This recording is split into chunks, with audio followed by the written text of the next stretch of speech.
बिस्मिल्लाहिर्रहमानिर्रहीम। मैं हूँ आपको मोहम्मद ख़ान। आज हम एक सिविल लॉ के मुतल्लिक एक वीडियो लेकर हाजिर हुए हैं। जैसा कि वीडियो के टाइटल से आपको पता चल रहा होगा कि आज हम डिस्कस करेंगे कि बुढ़ापे में अगर कोई आप हिबा या कोई गिफ्ट करते हैं तो उसकी क्या कानूनी वैल्यू है, हम उसको लीगल तौर पर कैसे, उसकी क्या अहमियत है और उसको हम कैसे देखते हैं। तो इसमें सबसे पहले मैं आपको ये बताता चलूँ कि जब भी कोई हिबा, कोई तमलीक अगर बुढ़ापे में हो तो उनमें शक व शुबात के जो अनासर हैं वो ज़्यादा मौजूद होते हैं। उसमें बहुत सी सूरतें और बहुत से पॉइंट्स ऐसे बन जाते हैं जिनकी बिना पर वो जो एक ट्रांजैक्शन की जाती है उनमें शक व शुबात बन जाते हैं। ये हम पहले भी काफ़ी वीडियोस में आपको ये बता चुके हैं। आज हम आपको कुछ 4 ऐसे जजमेंट्स हैं जिनका हम रेफरेंस आपको देंगे और उस रेफरेंस से ये साबित होता है कि जो ओवर एज में कोई भी हिबा या गिफ्ट किया गया हो या कोई भी चीज़ फ़रोख्त की गई हो तो उसमें ये पॉसिबिलिटी उसमें ज़्यादा होती है कि इसमें कोई फ़राड किया गया। इसमें सबसे पहले जो मैं आपको ये बताता चलूँ कि मर्जुल मौत और बुढ़ापा इन दोनों को बड़ी अहम नज़र से कानून में देखा जाता है कि अगर एक बंदा मर्जुल मौत में मुब्तला है और उसी वजह से उसकी डेथ हो गई है और उसी दौरान उसने कोई ट्रांजैक्शन किया है, कोई हिब्बा किया है, कोई गिफ्ट किया है, तो उसमें भी ये काफ़ी अनासर शामिल हो जाते हैं कि इसमें कोई फ़राड इसमें हुआ है।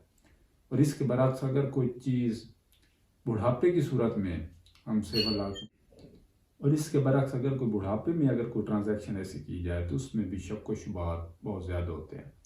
अब इसमें होता क्या है कि जब कोई चीज़ फ़रोख्त हो जाती है, बुढ़ापे की उम्र में कोई बंदा फ़रोख्त कर देता है या उससे करवाई जाती है, तो जो लेने वाला होता है उस पे ये आ जाती है ज़िम्मेदारी उस पे आ जाती है कि उसने साबित करना है कि ये उसने जो ट्रांजैक्शन की है ये वैलिड है और इसमें ऐसा कोई फ्रॉड का नासिर शामिल नहीं है। तो जो टोटल है जो उसका प्रूफ ऑफ एविडेंस, ये उसका जो लेने वाला बंदा होगा ये वो कानून की नज़र में और अगली पार्टी को मुतमईन करके ये वो बंदा उनको बताएगा कि मैंने ये बिल्कुल ये इस तरीके से दी।